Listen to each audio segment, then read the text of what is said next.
Right now, something is changing inside your body the moment you start walking. Your heart begins adjusting its rhythm, your muscles demand more energy, and your blood starts moving through your body faster. But here's what most people don't realize.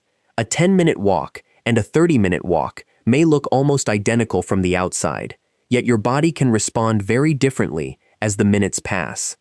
Because what happens next is where the real story begins. During the first few minutes, your body is basically switching systems on. Think of your muscles as factories that have been sitting quietly. The moment you start walking, those factories suddenly receive an order: produce energy. Your heart increases its output. Blood flow shifts toward the working muscles. Oxygen delivery rises. Your muscles begin using readily available fuel to keep you moving. At around 10 minutes, your body is already working efficiently. You're warmer, your breathing is faster, and your muscles are actively pulling energy from your bloodstream and stored fuel. But here's the part most people miss. 10 minutes isn't a magic finish line. It's simply a point on a much longer process. As you continue toward 20 minutes, your energy demand remains elevated. Your muscles keep drawing on glucose and fatty acids, while your cardiovascular system continues delivering oxygen where it is needed. Think of your metabolism like a flexible fuel system. It doesn't suddenly flip a switch from sugar burning to fat burning. Instead, the mixture of fuels your body uses changes gradually depending on intensity, duration, fitness, food intake, and other factors. Now you reach 30 minutes. This is where it gets interesting. You've given your body 3 times as long to maintain this increased activity. Your heart, lungs, blood vessels, and muscles have spent much longer working together. You have also accumulated more total energy expenditure than you would during a 10-minute walk, assuming the pace is similar. And that matters. Walking isn't just about what happens during each individual step.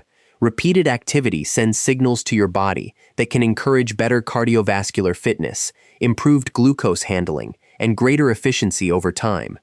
But there's another layer most people overlook. Your body learns. Imagine walking as sending a message to your internal control center.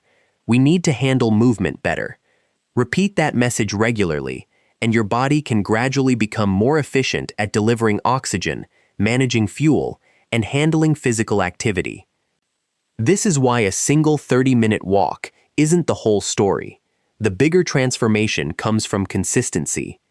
Research on physical activity consistently shows that even relatively short bouts of movement can contribute to health benefits, and accumulating activity throughout the day can be meaningful. You don't have to think of exercise as one giant session. A 10-minute walk can be useful when your day is busy. A 30-minute walk gives you more time under movement and usually creates a larger total energy demand. But here's the important part. The best walk is often the one you can actually repeat. Because if you spend all day sitting and occasionally force yourself into one exhausting workout, your body receives one message. If you walk regularly, your body receives that message again and again, and that changes the equation. Over weeks and months, your body can become better at using energy, moving blood, handling glucose, and supporting cardiovascular fitness. The change may be invisible at first, but internally, the system is adapting. So don't think of walking as simply burning calories. Think of every walk as a signal. 10 minutes tells your body, move. 30 minutes gives that signal more time to work. And repeated walking tells your body something even more powerful. This is how we live now. Your body isn't broken. It's responding to the signals you give it. So the next time you have only 10 minutes, don't assume it isn't enough to matter.